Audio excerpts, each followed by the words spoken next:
நேரம் இல்லையா? கவலைப்படாதீங்க. புக் ஷோ தமிழ் இருக்கு. கதைகளை நாங்க சொல்றோம், நீங்க என்ஜாய் பண்ணுங்க. இப்பவே சப்ஸ்கிரைப் பண்ணுங்க புக் ஷோ தமிழ். வணக்கம். வாங்க, இன்னைக்கு நாம 13ஆம் நூற்றாண்டைச் சேர்ந்த ஒரு கவிஞரோட உலகத்துக்குள்ள போக போறோம். அவரோட ஞானம் பல நூற்றாண்டுகளை கடந்தும் இன்னைக்கும் நம்ம வாழ்க்கையில எப்படி எதிரொலிக்குதுன்னு பார்க்கலாம். இவர்தான் அந்த ஜலாலுதீன் ரூமி, ஒரு சூஃபி ஞானி. இவரோட கவிதைகள் வெறும் வார்த்தைகள் இல்ல, அது ஒரு ஆன்மீக பயணம். பல நூற்றாண்டுகளை தாண்டி இன்னைக்கும் நம்ம மனசோட நேரா பேசுது.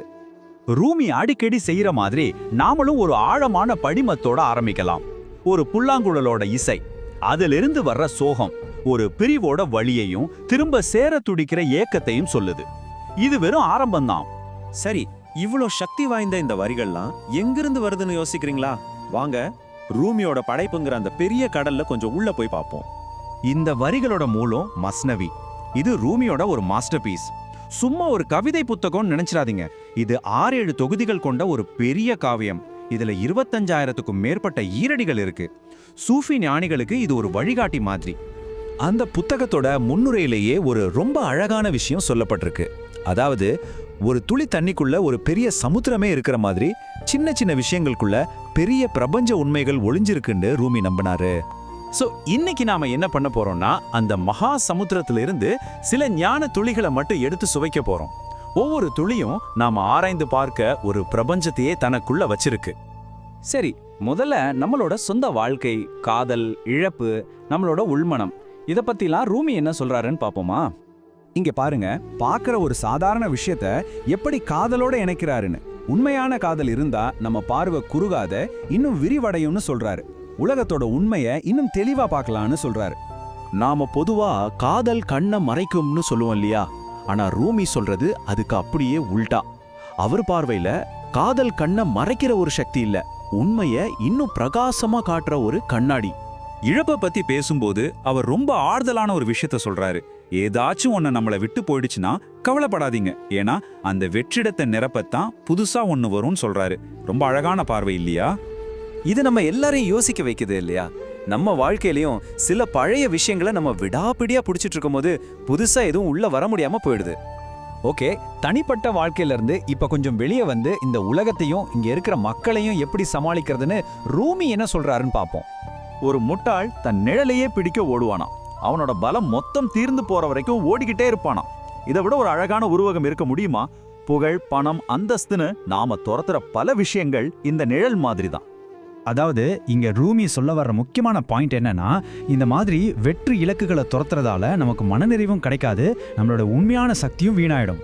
யோசிச்சு பாருங்க, பல 100 வருஷத்துக்கு முன்னாடி சொன்ன இந்த விஷயம் இன்னைக்கு நம்ம வாழ்க்கைக்கு எவ்வளவு பொருந்தது இல்லையா? இன்னைக்கு நாம துரத்துற நிழல்கள் என்னென்ன? நட்பு விஷயத்துல ரூமி கொஞ்சம் கூட கருணை காட்டல. ரொம்ப ஸ்ட்ரிக்டா சொல்றாரு பாருங்க. ஒரு முட்டாளோட நட்பு அவனோட பகையை விட மோசமானது. அவனை எப்படியாவது விரட்டிடுன்னு சொல்றாரு. இது ஒரு நேரடியான எச்சரிக்கை. ஏன்னா யோசிச்சு பாருங்க, ஒரு எதிரி என்ன செய்வான்னு நமக்கு தெரியும். ஆனா ஒரு முட்டாள் நண்பன் நல்ல எண்ணத்தோடயே நம்மள பெரிய ஆபத்துல மாட்டி விட்டுடுவான். அதனால நம்ம கூட இருக்கிறவங்க ஞானமா இருக்கிறது ரொம்ப முக்கியம். இப்போ ஒரு முக்கியமான கேள்வி, அதாவது 800 வருஷத்துக்கு முன்னாடி வாழ்ந்த ஒரு கவிஞர் எப்படி இன்னைக்கும் இவ்ளோ பெரிய தாக்கத்தை ஏற்படுத்துறாரு? அதுக்கான பதில் ரொம்ப சிம்பிள்.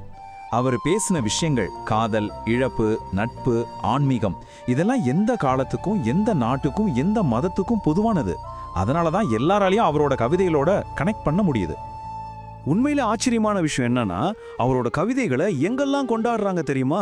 கிறிஸ்டியன் சர்ச்சுகள்ல, ஜென் மடாலயங்கள்ல, ஏன் மடோனா மாதிரி பாப் பாடகர் கூட அவரோட வரிகளை பாட்டுல பயன்படுத்துறாங்க. இதுதான் அவரோட உலகளாவிய ஈர்ப்பு. இது எல்லாத்தையும் பார்க்கும்போது நாம ஆரம்பிச்ச அதே இடத்துக்கு வர்றோம். அதாவது, ஒரு துளிக்குள்ள ஒரு கடல் இருக்குங்கிற அந்த விஷயத்துக்கு. கடைசியா மனசை தொடர மாதிரி ஒரு வரியில ரூமி நமக்குள்ள இருக்கிற மிகப்பெரிய சக்தியை பத்தி சொல்றாரு. நான் ஒருவேளை பூமியா இருந்திருந்தா எனக்கு கிடைக்கிற விதைகளை வச்சுக்கிட்டு அதுக்கு பதிலா பூக்களையும் பழங்களையும் கொடுத்துருப்பேன்னு சொல்றாரு.